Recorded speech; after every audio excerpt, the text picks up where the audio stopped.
ধৈর্য ধরে ভিডিওটি দেখুন, শুনুন, বুঝতে চেষ্টা করুন।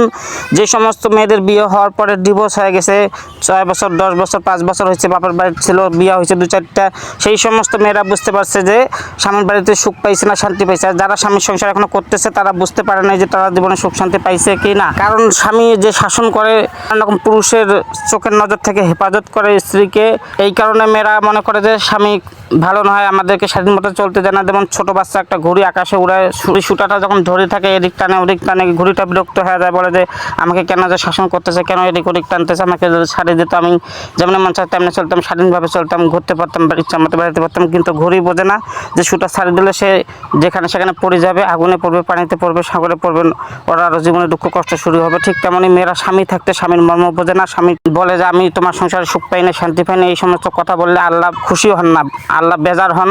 স্বামী বড় ধন, অমূল্য রতন, সময় থাকতে করো স্বামী যতন।